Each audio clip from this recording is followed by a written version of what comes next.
I'm Greg Wheatley, and my guest today on Inside Wheaton is Ryan Hovis. Ryan is pursuing a Psy.D. Degree here at the Wheaton College Graduate School. Completed an MA in clinical psychology here as well. And we wanted to get to know Ryan a little bit, both as a current student and as someone who is dealing in the area for which he has studied here at Wheaton. So, Ryan, it's great to have you here. It's a pleasure to be here. And thank you for coming in to share a little bit about what Wheaton is to you and how that's important in your life. Let me start with sort of your academic track and how you came to Wheaton College, why and when. Yeah, absolutely. Well, my academic track starts at Bethel University in St. Paul, Minnesota. I had a chance to pursue a BA in psychology and a minor in family studies. And while I was at Wheaton, or while I was at Bethel, actually, I had a chance to hear about Wheaton through some of my professors who had some connections here, and they talked about what a great program it was. And so as a part of my discerning process, I ended up deciding that Wheaton was the best place to go, and I came here to get a master's degree in clinical psychology. The intention was to stay here for 2 years and to move back home to the wonders of Minnesota. But through the time being here at Wheaton, I realized there was so much more that I valued and wanted to learn in this community. And it was such a pleasure to get a chance to get to know professors and students, staff. They really modeled a lot of the things that I hope to emulate in my future career as a clinician, as a Christian. And that process has been formative in my own development and the work that I do with others. And so it's been such a joy and experience that I decided I want to sign up for another degree. I'm working on my doctorate in clinical psychology right now, and I'm in the midst of just finishing my third year and starting my fourth year in the program. Plus, let's not forget, compared to Minnesota, it was the tropical weather that it kept is. You there. It really, in comparison, there is definitely a difference. There's at least a few warm snaps in the winter. Except for this winter, this is a little blip on the radar. But, yeah, this is just a good old fashioned Minnesota winter to me. So you're right. Yeah, exactly. You're well acclimated to that. Yep. So along the way, Ryan, you've been working at clinical services organization here in the area. Yep. Is that a full-time job now for you, or how has that interfaced with your studies here at Wheaton? So it's actually been a very amazing experience to be working and being able to go to school at the same time. It's offered an excellent opportunity for training and experience that most students don't really get a chance to engage in, and both my work at Stenzel Clinical Services and my work at Streamwood Behavioral Health has been really an opportunity to engage with people from various different backgrounds, various socioeconomic statuses, various aspects of diversity that have taught me a tremendous amount of what does it mean to find hope in the midst of suffering, and that has been such an integral part of being able to take that work experience and be able to learn more from the academic experience of how can I be an even better clinician, or even a better... It's probably kind of a 1-2 punch, isn't it? I mean, you benefit from working when you come back to the classroom,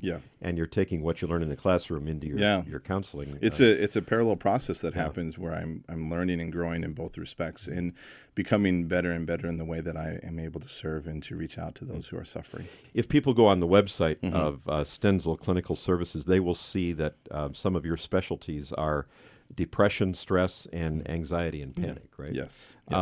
Tell me how people decide what they're going to specialize in, and does that mean that if people come to that particular clinic, then do they seek out the counselor who have those specialties?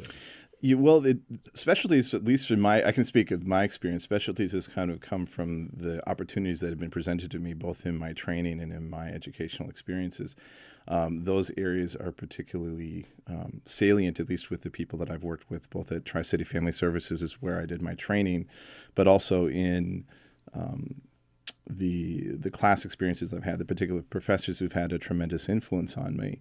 And through those experiences, you kind of start figuring out what's the best niche. Where do I feel that my calling aligns with the population I want to serve? And it's through this kind of long process of trial and error, through training and education, that you start to identify those, where you feel like you best serve people. And in those cases, for me, those are the things that have really stood out as the areas that I've had a chance to really grow and be able to do some really unique and special work with people. It would seem to me, from a completely layperson standpoint, that the area of stress would be one that has grown over. I mean, is that a stereotype to say that, or is that are people in general more prone to stress these days than, say, a generation ago? Would you?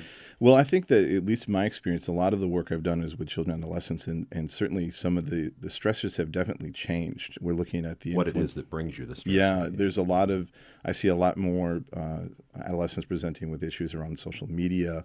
The pressures to perform are very high. Even the pressures of trying to work in an environment that perhaps is not advantageous for growth and advancement. That's something that I see a lot of even in my training now at Mount Sinai Hospital in the west side of Chicago. There's a tremendous amount of stress that continues to develop for these children and adolescents, and at least in that particular area, I can speak pretty well that there's a lot of stress to being a child and adolescent today. I think there's always a desire to continue to perform and a desire to be the best who we can be. And when we don't live up to those expectations that are really high, then the stress of both the stress that we put on ourselves, but the stress that our environment puts on us can be really detrimental to our well-being and how we respond to ourselves and to others. Since you brought it up, let's go to social media. That obviously that's just burst on the scene in such huge ways. What teenager doesn't have their smartphone? Yeah. Yes. What's that doing to us? Are we as older people too worried about that, or is there some real concern there? Well, I think there's definitely some. It's because it's emerged so quickly. It's been such a difficulty in trying to figure out what is the most appropriate way to respond, both as children and adolescents and parents who are working with them. A lot of the issues, there's stuff with schools, not sure how to respond to it. There's, as parents, it's hard to know how to respond to these particular experiences.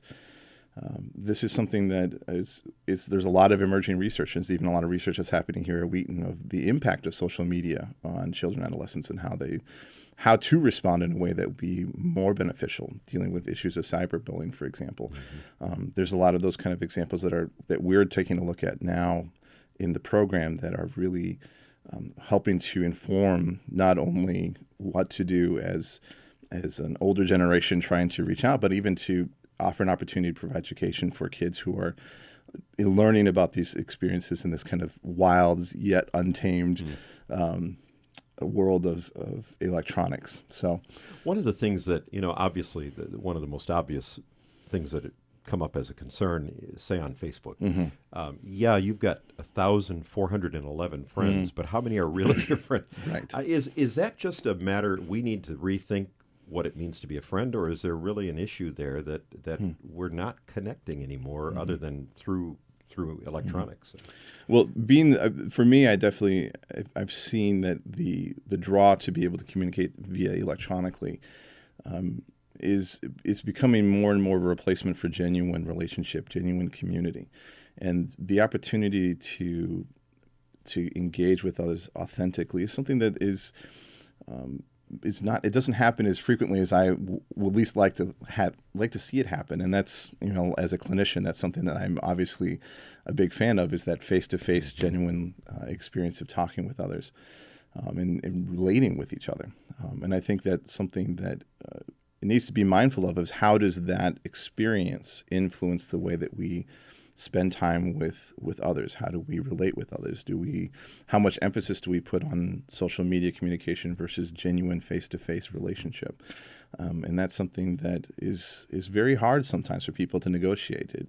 It gives you potentially a false sense of social connection when there really isn't one.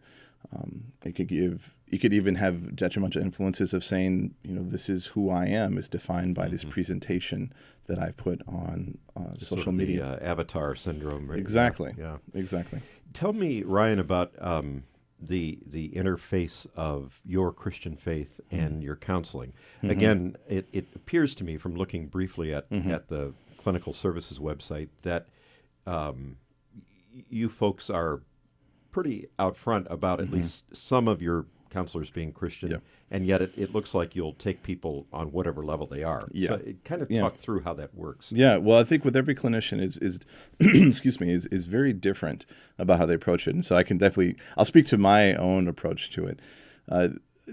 For me, I wouldn't choose an institution like Wheaton College for my graduate training if it wasn't important. I think that it plays a fundamental role both in my own journey as a person and as a Christian, but also recognizing that there is a component that faith plays an integral role in the work of clinical as well. And I think the tricky balance is trying to find how does that happen and in what way does it happen? And that's a question that we in the graduate program continue to wrestle with all the time. And it changes. It's I always like to describe it as it's like a tree that continues to grow. There's new branches and new ways of looking at how do we integrate our faith with our clinical work. For me personally, I look at what I do as a form of ministry. Whether it is that I explicitly talk about Christ in session or I implicitly model what I believe to be healthy and holy relationship, there is still an element of the Holy Spirit being present in the midst of that therapeutic space. And that can be such a powerful ministry in and of itself, even if I never mention the name of Christ. The mere fact that I'm inviting Christ into this experience could be something that begins to change and transform and shape this person to eventually see that there's a need for a Savior. Whether you verbalize that to your client at that point or not is what you're saying. Exactly. Yeah. And so I view my role sometimes as being someone who's always pointing to Christ, whether it's explicitly or implicitly, in that I trust that the good work that he has started in the lives of my clients will be finished by him. And that if that's with me, that's great. If that's with someone else, I trust that God will put who he needs to in that person's life to make that happen. I know maybe 25 years ago or so, there was a real backlash. A lot of, maybe a lot is too strong. There were a number of Christians who were speaking out and saying, we're not so sure that psychology can actually integrate with the Christian faith. And there was a real skeptical look at all of that. Still there, or is that sort of blown over? Are you running into that at all in your studies? Well, in our studies, we obviously focus very much on, we believe that this is a place that this can happen. We have a lot of people who speak at the APA conference who talk about issues of faith. Dr. Jamie Ayton is our rec chair who talks about integration of faith and psychology. And so I think within the academic realm, at least especially here, there's a strong advocacy for this to continue. I think the lived experience of being out in the field, and this is where the work experience really helps shape my development, is that there's still a mixed review depending on the context or depending upon who you talk to, that there's still some hesitancy as what does this mean? Is there a watering down of the gospel in a sense? And I think that part of my duty as a Christian psychologist, an emerging Christian psychologist, is to be a part of explaining and articulating how my faith does play a fundamental role regardless of where I work, and that is a part of the gospel message and being part of standing up and advocating for that. And so there's been experiences where people have been very supportive out in the real world. There's been some wonderful partnerships with churches that I've had a chance to work with Stenzel and with Streamwood. There's been other places where it's been, well, we're not sold yet. But what I think what's been really amazing for me is to be able to have a chance to see those relationships develop, and how oftentimes through the relationship I develop with others that they begin to see and understand that it takes away a lot of maybe the fears or the questions of, is this a genuinely fulfilling, uplifting, sanctifying relationship? Right. And I think a lot of that comes through just the exposure of being in contact with others and being in contact with people who all aspire to be Christian psychologists. A little bit related to that question, if you think through the various models of psychology counseling, are there some that you would say as a Christian, these are just not compatible? I mean, I guess the biggest one now that comes to my mind, and it's probably passé now, but the whole Freudian school of I think a lot of Christians look askance at that. Are there certain models that you would say, no, that one can't be integrated? So here at the graduate school, we have people from almost all those orientations, from psychodynamic to cognitive behavioral to family systems. There's a whole wide range, and every single one of these theoretical orientations is represented by faculty, and all of them would strongly say yes. There is absolutely. We absolutely can integrate our faith in the way that we look at people, the way that we work with people. It may look different. It may use some different language. We focus on different components of Scripture and theology. But there's a lot of space for a dialogue to happen between different orientations. And it can look so different even from person to person within the same orientation. And this is, I think, what makes it so wonderful to be here, is that you get a chance to be a part of those dialogues of hearing where people are saying, this is how I view my faith integrating with the work that I do, whether it be from even a classical Freudian perspective, or from a family systems perspective, or a cognitive behavioral perspective. I know for me personally, I'm very relationally focused in the sense of being family systems and looking at families. And for my experience, it's been quite easy to be able to say, this is how I view my faith impacting the work that I do, and this is how I see it fits within my theoretical models. So maybe this is your chance to advertise Wheaton Graduate School. Tell us about the program. So there's a couple of graduate psych programs here that we have. We've actually branched out. There's a brand new program. It's the Marriage and Family Therapy program, Master's in Marriage and Family Therapy. We also have a Master's in Community Mental Health. Used to be the Master's in Clinical Psychology. That's what I came in underneath it, but we've transformed it now into a Community Mental Health Master's degree. We have a Master's degree in Counseling Ministries that prepares you to be a part of as more of a lay counselor setting, be able to work more within a church setting. Or within a missionary setting. And lastly, there is the doctorate in clinical psychology, which I'm currently a part of as well. Each one of these programs, I think, it offers a different emphasis. With each one, there's more of a relational component that's emphasized in the marriage and family therapy. Within the community mental health, it looks at how can we be part of a community context and be able to serve the underserved. Looking at the counseling ministries, there's a lot of talk about how to be a part of maybe not less traditional, but definitely needed part of being a voice of ministering to those who are suffering. And lastly, there's the Psy.D program, which focuses on more clinical components of how do we as clinicians serve those. And that can be a very wide range of different experiences even within the Psy.D program. The overarching theme is within the graduate psych program is serving the underserved. There's a strong emphasis of looking at people who have been marginalized by society, marginalized and undervalued. And so a strong calling of our program is to say, how can we as Christian clinicians be able to reach out to those and to serve those who are suffering, both here within the United States and abroad. And I have a wonderful group of colleagues and classmates who are going to be doing just that, who will be serving from overseas to urban settings to rural settings.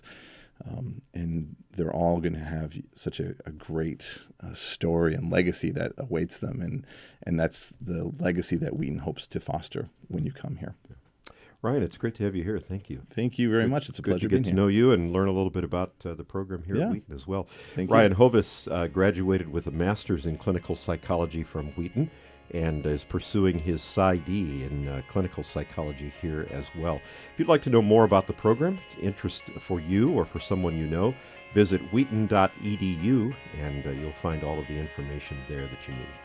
For Inside Wheaton, I'm Greg Wheatley.